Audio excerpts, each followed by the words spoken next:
FN వీక్లీకి స్వాగతం. ముందుగా ముఖ్యాంశాలు.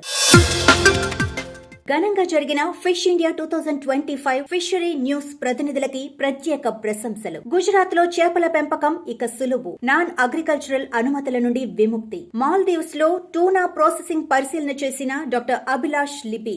నాగ్పూర్ లో మత్స్యరంగం క్రెడిట్ గ్యారంటీ స్కీమ్ సమీక్ష సమావేశం. మైనింగ్ కి వ్యతిరేకంగా కేరళ మత్స్యకారుల హర్తాళ్. ప్రధాన వార్తల్లోకి వెళ్తే, సొసైటీ ఆఫ్ ఆక్వాకల్చర్ ప్రొఫెషనల్స్ వారు నిర్వహించిన ఫిష్ ఇండియా 2025 కార్యక్రమం విజయవాడలోని తాజ్ వివంటా హోటల్లో ఘనంగా జరిగింది. ఫిబ్రవరి 24 మరియు 25 తేదీలలో జరిగిన ఈ కార్యక్రమంలో దేశంలోనే మొట్టమొదటి fisheries and aquaculture news platform అయిన ఫిషరీ న్యూస్ ప్రతినిధులు పాల్గొన్నారు. ఫిష్ ఇండియా 2025 లో భాగంగా farming, hatchery management, cold water fisheries, processing, marketing, disease, sustainability మరియు ఛాలెంజెస్ ఇన్ ఫిష్ న్యూట్రిషన్ వంటి అంశాలపై వక్తలు ప్రసంగించారు. ఈ సందర్భంగా ఫిషరీ న్యూస్ ఆక్వా రంగంలో చేస్తున్న విశేష కృషిని షో నిర్వాహకులు మరియు స్పీకర్స్ ఎంతగానో అభినందించారు. 2 తెలుగు రాష్ట్రాలలో అలుముకున్న బర్డ్ ఫ్లూ భయంతో చికెన్ అమ్మకాలు భారీగా తగ్గాయి. ఏలూరులో ఈ ఆదివారం చికెన్ దుకాణాలు కొనుగోలుదారులు లేక వెలవెలబోయాయి. కేజీ చికెన్ ధర 120 రూపాయలకు పడిపోయినా ప్రజలు చేపలు మరియు మటన్ దుకాణాలకు క్యూ కట్టారు. చేపల అమ్మకాలు విపరీతంగా పెరగటంతో మత్స్యకారులు, చేపల అమ్మకందారులు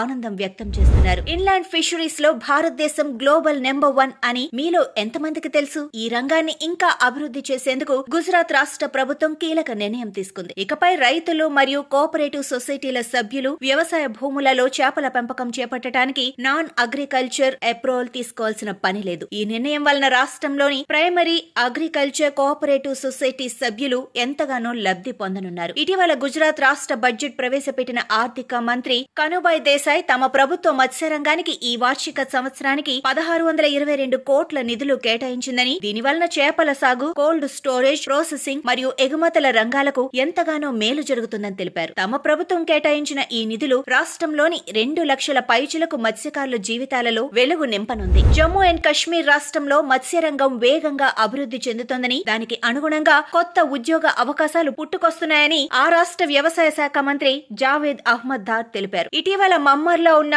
టోట్ ఫార్మ్ ని సందర్శించిన ఆయన యువతిని ఆక్వాకల్చర్ రంగ వైపు రావాల్సిందిగా పిలుపునిచ్చారు. మత్స్య రైతులలో నూతన టెక్నాలజీల పట్ల అవగాహన పెరగాలని, దీనికోసం అధికారులు తరచూ ఫీల్డ్ విజిట్స్ నిర్వహించాలని, రైతులకు అవగాహన సదస్సులు ఏర్పాటు చేయాలని కోరారు. రాష్ట్రంలో అమలవుతున్న హోలిస్టిక్ అగ్రికల్చర్ డెవలప్మెంట్ ప్రోగ్రాం ద్వారా ఆక్వాకల్చర్ రంగానికి ఎన్నో ప్రోత్సాహకాలు లభిస్తున్నాయని, వీటిని యువత వినియోగించుకోవాలని కోరారు. సీ ఫుడ్ ఎగుమతుల పెంపకం, నూతన పాలసీల ఆవిష్కరణ మరియు భవిష్యత్ ప్రణాళికలపై ఇటీవల ఎంపీఈడీఏ వారి గోల్డెన్ జూబ్లీ హాల్లో కీలకమైన సమావేశం జరిగింది. ఈ సమావేశానికి ముఖ్య అతిథిగా పాల్గొన్న కేంద్ర కామర్స్ అండ్ ఇండస్ట్రీ శాఖ మంత్రి పీయూష్ గోయల్ దేశంలో మత్స్య ఉత్పత్తి రంగానికి ఉజ్వల భవిష్యత్ ఉందని తెలిపారు. ఇంకా ఈ సమావేశంలో seafood exporters association of India సభ్యులు, ఆక్వా రైతులు, బోట్ ఓనర్స్ అసోసియేషన్ సభ్యులు, హ్యాచరీ ఆపరేటర్లు, ఫీడ్ మ్యానుఫ్యాక్చరర్స్, లాబొరేటరీ వారు, exports research institutes, export inspection agency, coastal aquaculture authority వారు మరియు రాష్ట్ర మత్స్యశాఖ అధికారులు పాల్గొన్నారు. డిపార్ట్మెంట్ ఆఫ్ ఫిషరీస్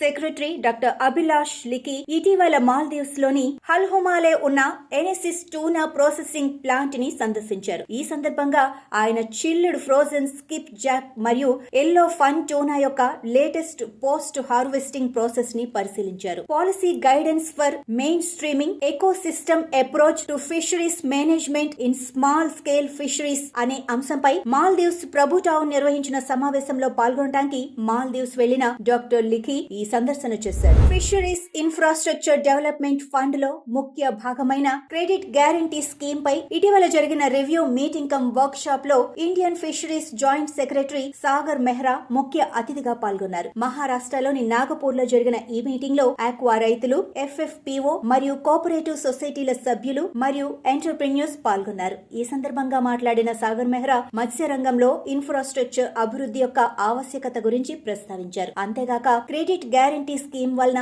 రైతులకి ఆర్థిక స్వావలంబన లభించి వారి జీవన ప్రమాణాలు మెరుగుపడతాయని పేర్కొన్నారు. కేంద్ర ప్రభుత్వం సముద్రం నుండి శాండ్ మైనింగ్ చేయడానికి ఆమోదం తెలుపుతూ తీసుకున్న నిర్ణయంపై Kerala fisheries coordination committee hartal ప్రకటించింది. ఫిబ్రవరి 27న జరిగిన ఈ హర్తాల్ కి సిఐటియు, సిపిఐ మరియు కాంగ్రెస్ వర్గాల నుండి మద్దతు లభించింది. రాష్ట్ర వ్యాప్తంగా జరిగిన ఈ ఆందోళనలో మత్స్యకారులు మరియు వ్యాపారులు పాల్గొన్నారు. బంద్ లో భాగంగా కేరళలోని ఫిషింగ్ హార్బర్లన్నీ మూసివేశారు. ఈ శాండ్ మైనింగ్ వలన మెరైన్ ఎకో సిస్టమ్ దెబ్బతింటుందని, అలాగే చేపల సంఖ్య తగ్గిపోయి మత్స్యకారులకు జీవనోపాధి కరువవుతుందని ఫిషరీస్ కమిటీ వారి ఆందోళన. అంతేకాక మార్చి 12న ఢిల్లీలోని పార్లమెంటు వద్దకు ర్యాలీ మరియు ఆందోళన కూడా నిర్వహిస్తామని ప్రకటించారు కేరళ ఫిషరీస్ కోఆర్డినేషన్ కమిటీ సభ్యులు. National fisheries development board NFDB మరియు నాబార్డ్ ఆధ్వర్యంలో నాగపూర్ లో జరిగిన fisheries infrastructure development fund work shop లో కేంద్ర ప్రభుత్వం ఫిషరీస్ ప్రాజెక్టుల కోసం 25% నిధులను అనగా 12.5 కోట్లు ప్రకటించింది. అలాగే ఫిషరీస్ ఇన్ఫ్రాస్ట్రక్చర్ డెవలప్మెంట్ ఫండ్ కింద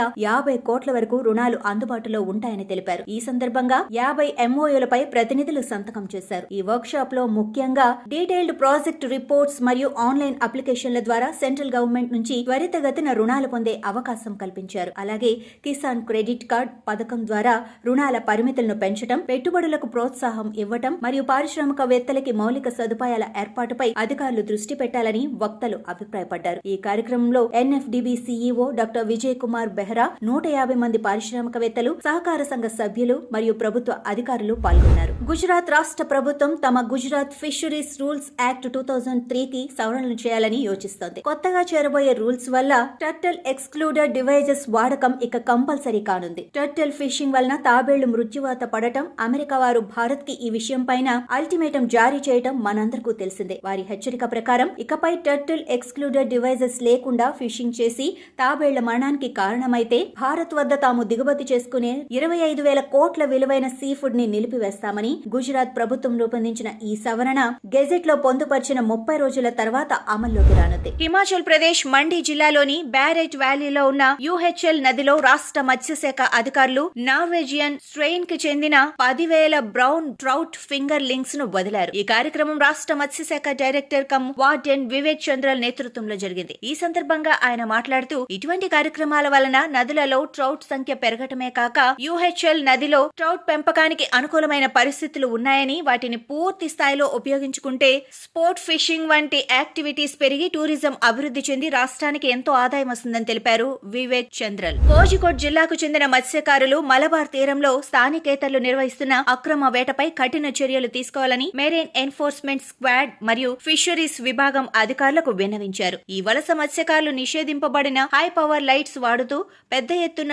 చేపల వేట సాగిస్తున్నారని, దీనివలన మత్స్య సంపదకి తీవ్ర హాని జరుగుతుందని తెలిపారు. ఈ సమస్యపై తాము ఎన్నో సంవత్సరాలుగా పోరాడుతున్నామని, కానీ పెట్రోలింగ్ స్క్వాడ్లు కేవలం 12 నాటికల్ మైళ్ల దూరం వదిలే తనిఖీలు చేపడుతున్నారని, ఇందువలన ఈ అక్రమ వేట అదుపు లేకుండా సాగుతోందని తెలిపారు. దీనిపై స్పందించిన మత్స్యశాఖ అధికారులు తమకు 12 నాటికల్ మైళ్ల వరకే సోదాలు చేపట్టే అధికారం ఉందని, దానివలన ఎక్కువ దూరం వెళ్లలేకపోతున్నామని చెప్పారు. 2021 ఏప్రిల్ నుండి 2022 డిసెంబర్ మధ్య పాకిస్తాన్ వారు అరెస్టు చేసిన 22 మంది భారత మత్స్యకారులు విడుదల కాబడి తిరిగి స్వదేశం చేరుకున్నారు. వాఘా బోర్డర్ ద్వారా ప్రయాణించి గుజరాత్ లోని గిర్ సోమనాథ్ చేరుకున్న వీరిని గతంలో అరేబియా సముద్రంలో పాకిస్తాన్ మెరైన్ సెక్యూరిటీ ఏజెన్సీ వారు అరెస్టు చేశారు. ఇదిలా ఉండగా అధికారుల లెక్కల ప్రకారం ఇంకా 195 మందికి పైగా భారత మత్స్యకారులు పాకిస్తాన్ జైళ్లలో మగ్గుతున్నారు. గుజరాత్ ముఖ్యమంత్రి భూపేంద్ర పటేల్ కేంద్ర ప్రభుత్వంతో సంప్రదింపులు జరిపి వీరు విడుదలలో ముఖ్య పాత్ర పోషించారని రాష్ట్ర ప్రభుత్వం విడుదల చేసిన స్టేట్మెంట్ ద్వారా తెలిసింది. అండమాన్ అండ్ నికోబార్ దీవుల నుండి వివిధ దేశాలకు డైరెక్ట్ గా మత్స్య ఎగుమతులు చేయడానికి భారత ప్రభుత్వం యోచిస్తోంది. అందుకు తగ్గ ప్రణాళిక రూపొందించేందుకు ఎంపీఈడీఏ అధికారులు ఇటీవల అండమాన్ ఫిషరీస్ డిపార్ట్మెంట్ డైరెక్టర్ తో భేటీ అయ్యారు. ఈ సందర్భంగా ఫిషరీస్ సెక్టర్ కు చెందిన వివిధ స్టాక్ హోల్డర్స్ కి ఎక్స్పోర్ట్స్ కు చెందిన సర్టిఫికేట్ అండ్ రిజిస్ట్రేషన్ పద్ధతులపై అవగాహన కల్పించారు. జంగ్లీ ఘాట్ లో ఉన్న ఫిష్ ల్యాండింగ్ సెంటర్ ని సందర్శించిన ఎంపీఈడీఏ టీం అక్కడ ఒక common chilled fish handling centre ని నెలకొల్పాలని యోచిస్తోంది. Inland fisheries joint secretary Sagar Mehra, NFDB CEO doctor Vijay Behera మరియు మహారాష్ట్ర ఫిషరీస్ కమిషనర్ కిషోర్ తావ్డే తదితరులు నాగపూర్ లోని కాలేజ్ ఆఫ్ ఫిషరీ సైన్స్ లోని ఫ్రెష్ వాటర్ ఫిష్ ఫార్మ్ మరియు పిన్ ఫిష్ హ్యాచరీలను సందర్శించారు. ఈ సందర్శనలో వారు ఫారంలో గల చేపల పెంపకం మరియు బ్రీడింగ్ సౌకర్యాలను పరిశీలించారు. ఈ సందర్భంగా కాలేజీ వారు ఎంఏటి ఎస్వైఏ రైతులకు మరియు విద్యార్థులకు నిర్వహిస్తున్న శిక్షణా కార్యక్రమాలను అభినందించారు. ఈ సందర్భంగా కాలేజీ వారు మత్స్య రైతులకు మరియు విద్యార్థులకు నిర్వహిస్తున్న శిక్షణా కార్యక్రమాలను అభినందించారు. విశాఖపట్నంలోని ఐటీసీ హోటల్లో sea food task force USA వారు నిర్వహించిన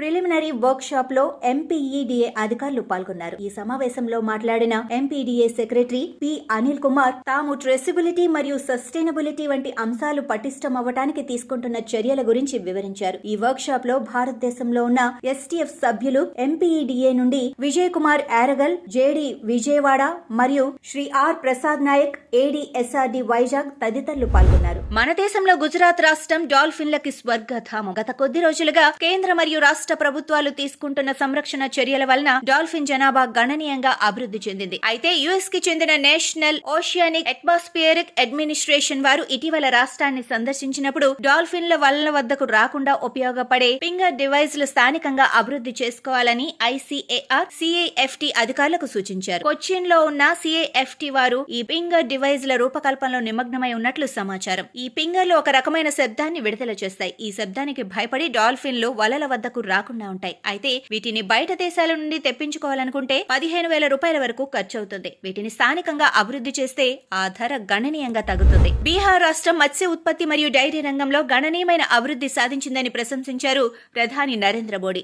ఇటీవల బాగల్పూర్ సందర్శించిన ఆయన ఈ అభివృద్ధికి కారణమైన కాంఫెడ్ డైరెక్టర్ డాక్టర్ విజయలక్ష్మి మరియు రాష్ట్ర మత్స్యశాఖ అధికారులను అభినందించారు. బీహార్ రాష్ట్రంలో జల వనరులు అధికంగా ఉన్నప్పటికీ ఎందుకు ఆ రాష్ట్రం చేపల దిగుమతుల కోసం ఇతర రాష్ట్రాల వైపు చూస్తోందని తాను అనుకునేవాడినని, అయితే ఇప్పుడు ఆ పరిస్థితి మారి రాష్ట్రం స్వయం సమృద్ధిగా మారటం వెనుక ఎంతో కృషి ఉందని తెలిపారు మోడీ. తమిళనాడు జాలర్లు అనుసరిస్తున్న బాటమ్ ట్రాలింగ్ ఫిషింగ్ పద్ధతి వలన శ్రీలంక తీరంలో ఉన్న మత్స్య సంపదకి తీరాన నష్టం జరుగుతోందని ఆ దేశ నార్త్ ప్రొవిన్షియల్ కౌన్సిల్ మాజీ ముఖ్యమంత్రి CV విఘ్నేశ్వరన్ అభిప్రాయపడ్డారు. ఈ విషయాన్ని తమిళనాడు ముఖ్యమంత్రి స్టాలిన్ సీరియస్ గా తీసుకుని తమ రాష్ట్ర జాలర్లకు హెచ్చరికలు జారీ చేయాలని డిమాండ్ చేశారు. బాటమ్ ట్రాలింగ్ ఫిషింగ్ వలన చేపలు, రొయ్యలు, వాటి గుడ్లు మరియు ఇతర మెరైన్ జీవులకు ముప్పు వాటిల్లుతోందని, ఇప్పటికే ఈ పద్ధతి వలన తమిళనాడు జిల్లాలో మత్స్య సంపద బాగా తగ్గిందన్న విషయాన్ని గుర్తు చేశారు విఘ్నేశ్వరన్. ఒమన్ నుండి పాస్పోర్ట్లు లేకుండా భారత్ చేరిన 3 తమిళనాడు మత్స్యకారులను ఇండియన్ కోస్ట్ గార్డ్ పట్టుకుంది. కర్ణాటకలోని ఉడిపి తీర ప్రాంతంలో ఉన్న